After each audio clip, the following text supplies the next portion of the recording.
ऐसे हमारे साथी हैं जो सुदर्शन जी के खिलाफ के समय हमारे साथ थे और हमारे साथ पूरी तन्मयता के साथ थे और पूरा विधानसभा के लोग उनको प्रयास किए कि वो उनके साथ चले जाए, लेकिन फिर भी वो हमारे साथ रहे लोग। तो वैसे लोगों को इन 7 वर्षों के कार्यकाल में उतना उनको सम्मान नहीं मिल पाया। हम भविष्य में ख्याल रखेंगे कि आपके सम्मान में कोई कमी ना हो। आपके नीतीश कुमार के मंत्री अपने ही विधायक से नाराज हैं।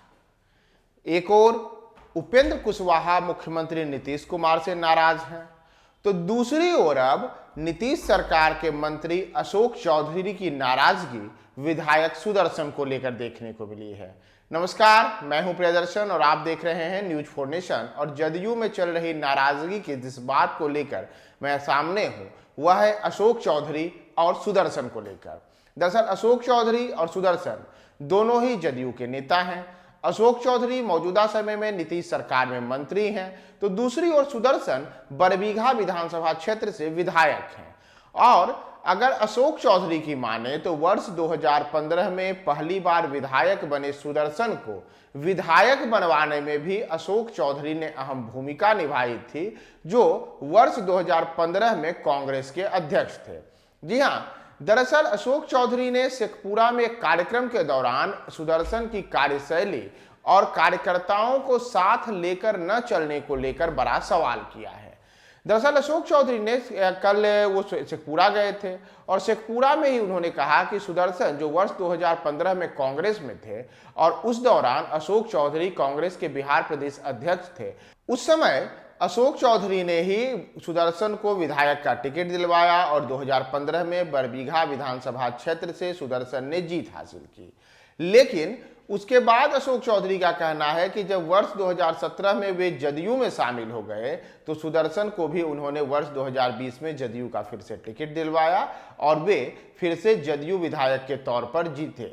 लेकिन इन सबके बीच अब अशोक चौधरी की नाराजगी इस बात को लेकर है कि सुदर्शन को जितना उनको 2 बार चुनाव जिताने में जिन अहम लोगों ने भूमिका निभाई, उन लोगों को सुदर्शन की ओर से वाजिब सम्मान नहीं मिलता है। अशोक चौधरी ने साफ तौर पर अपनी भड़ास निकालते हुए, अपना गुस्सा जाहिर करते हुए सार्वजनिक मंच से कहा कि सुदर्शन को लेकर के उनके कार्यकर्ताओं में नाराजगी है। वे लोग जो अशोक चौधरी के नाम पर सुदर्शन के लिए लगातार काम करते रहे, उनके चुनाव में जीत सुनिश्चित करने के लिए काम किया, उनके लिए वोट मांगा, उनके लिए बेहतर राजनीतिक जमीन तैयार की, उन लोगों को सुदर्शन की ओर से भाव नहीं दिया जाता है, उनको उचित सम्मान नहीं दिया जाता है और वे सुदर्शन के साथ काम करने में असहज हैं, जिस वजह से वो अपनी शिकायतें लेकर के अशोक चौधरी के पास जाते हैं। और अशोक चौधरी ने इन तमाम बातों को सार्वजनिक मंच से कार्यकर्ताओं के बीच, अपने लोगों के बीच कहा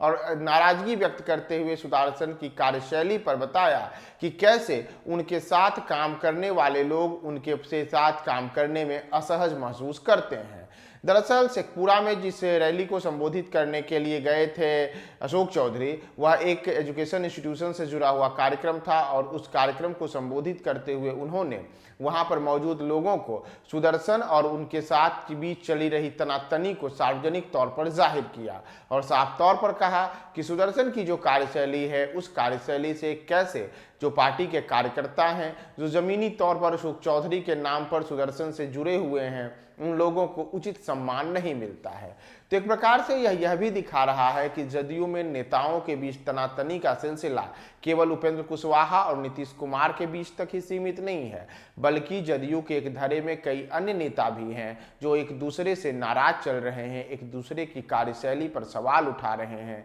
और उसमें अब सुदर्शन की कार्यशैली पर सवाल उठाया है अशोक चौधरी ने। तो आप सुनिए अशोक चौधरी किस प्रकार से सुदर्शन को लेकर के क्या क्या बातें। बहुत से ऐसे हमारे साथी हैं जो सुदर्शन जी के खिलाफ के समय हमारे साथ थे और हमारे साथ पूरी तन्मयता के साथ थे और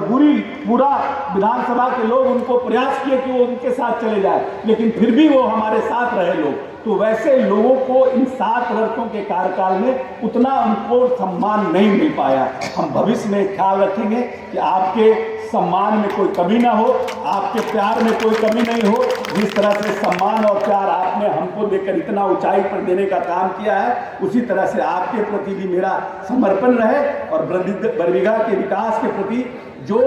सक्रियता पहले थी, अब आने वाले समय में हम उस सक्रियता को बढ़ाएंगे। मेरा कोई न मेरे परिवार का कोई राजनीतिक या चुनाव लड़ने की मंशा नहीं है, लेकिन मेरा क्योंकि इस क्षेत्र से भावनात्मक लगाव है, हमारा अपने लोगों के प्रति जो समर्पण के साथ बहुत कठिनाइयों के बाद हम यहाँ पहुँचे हैं। लोगों को लगता है अशोक चौधरी बहुत बड़ा हो गया, लेकिन क्या कठिनाई बरबीघा में हमने झेला है, कैसे कैसे मुकदमे हमने झेले हैं, और उसके बाद संघर्ष करके जो साथी हमारे साथ खड़े रहे हैं, अगर उनका मनोबल टूटता है इस जगह पर रहने के बाद भी, तो ये उचित बात नहीं है। कोई भी राजनीतिक जिसमें कृतज्ञता होगी वो अपने पुराने साथियों के मान सम्मान के लिए लड़ाई जरूर लड़ेगा। इसीलिए हम आपको आश्वस्त करना चाहते हैं कि हम आपके मान सम्मान के लिए और बरबीघा के विकास के लिए संघर्षरत रहेंगे। और अब तो हमारे आप लोगों ने अपने आशीर्वाद से अजय जी को विधान परिषद भी भेज दिया। ये तो बहुत संघर्ष किए लखीसराय से, लेकिन इनको कोई प्राप्त नहीं हुआ। अब जब बरबीघा जुड़ा तब इनको कुछ प्राप्त हुआ, तो ये इनका भी अधिकार है और इनके ऊपर भी अधिकार है। जितना पैसा हमको मिलता है उतना पैसा इनको मिलता है, तो ये तो अब समझी हो गए हैं कि इनसे छीन छान मिलेंगे कुछ हम। और बरबीघा के विकास में हम लोग पूरी तन्मयता से सब लोग हम लोग प्रयास करेंगे कि बरबीघा आगे बढ़े। श्री बाबू प्रथम मुख्यमंत्री की धरती रही है और जितना बरबीघा का विकास होना चाहिए, जो बिहार में 17 वर्ष के कार्यकाल में नीतीश जी ने किया है, बिहार बरबीघा को भी फायदा हुआ है, लेकिन और फायदा बढ़ाने का हम प्रयास करेंगे। हम आए थे तो कुछ लोग मिले थे बरबीघा के, और ये जो नहर है इसके बारे में चर्चा कर रहे थे। जब हम विधायक थे तब भी हम इसकी चर्चा करते थे, तो लगन बाबू से तो एक बार प्रयास किए थे, कुछ काम हुआ था, लेकिन पानी कैसे पहुंचे वहां तक, इसकी व्यवस्था के लिए संजय झा जी से बात हुई है।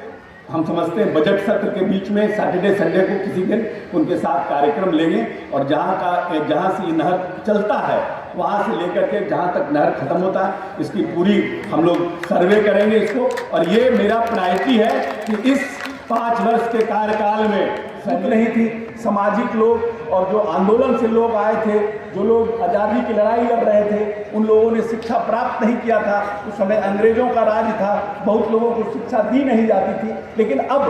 आज़ादी के इतने साल बाद कहीं न कहीं ये भी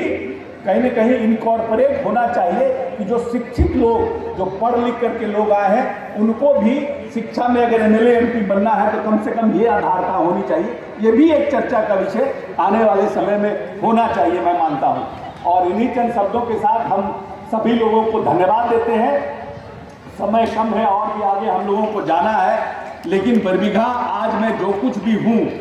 आज जहाँ भी पहुँचा हूँ, जितना भी जो भी हमारी जमा पूंजी है, इस राजनीतिक जीवन का सफर हमने इस बरबीघा के विधानसभा से शुरू किया था। और आज भी मैं मानता हूं कि आज मेरी जो पहचान है, उस पहचान में बहुत से बरबीघा के ऐसे लोग हैं जो लोग अब इस दुनिया में नहीं रहे, लेकिन उनका आशीर्वाद और बहुत से लोग, बहुत से नौजवान साथी जो हमारे साथ उस समय देगा देगी करते थे राजनीति में, उनकी बहुत अहम भूमिका रही है। उनका प्यार, उनका आशीर्वाद, उनका समर्पण जो हमारे साथ रहा, वही हमको ताकत दिया कि आज हम इस मुकाम पर पहुँचे हैं और आज हम बिहार की राजनीति में कहीं न कहीं एक छोटा मुकाम अपना बना पाए हैं। और हमारा पूरी तरह से हम बार बार कहते रहे हैं, मेरा कमिटमेंट है कि हम कहीं भी रहें, पावर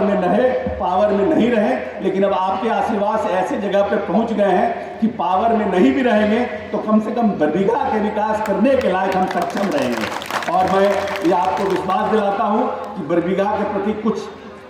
सालों में, क्योंकि 15 में जो चुनाव हुआ उस समय कांग्रेस के हम अध्यक्ष थे और हमने सुदर्शन जी को विधानसभा का टिकट दिया था और सुदर्शन जी को आपके आशीर्वाद और प्यार से जीते। आप जीत के विधानसभा भी गए। फिर 20 में जब हम जदयू में 17 में चले आए, फिर जदयू से उनको टिकट दिए, वो भी जदयू से भी जीत करके फिर विधानसभा गए। लेकिन जो हमारे लोग थे, जिन्होंने चुनाव में बचपन से हमारे पिताजी के साथ, हमारे साथ जो लोग काम किए थे, उनको सम्मान मिलने में कहीं ना कहीं हमें लगा कि कठिनाई हो रही है और उन लोगों का मनोबल टूट रहा है। और बहुत से लोग आए और मिले हमसे और उन्होंने कहा कि नहीं, हम लोगों को जिस तरह का सम्मान मिलना चाहिए वो नहीं मिल पा रहा है। लेकिन ठीक है, कोई बात नहीं, हमारे पार्टी के हैं, उनका भी अधिकार है, उनका भी कार्य प्रणाली है, उनकी भी कार्यशैली है, अपना अपना हर कोई अपने क्षेत्र में अपने तरीके से काम करता है और सबको करना भी चाहिए। लेकिन हमने ये निर्णय किया कि 15 से लेकर के 2022 तक हमने बरबीघा में कोई इंटरफेरेंस नहीं किया, क्योंकि हमारे लोग हमारे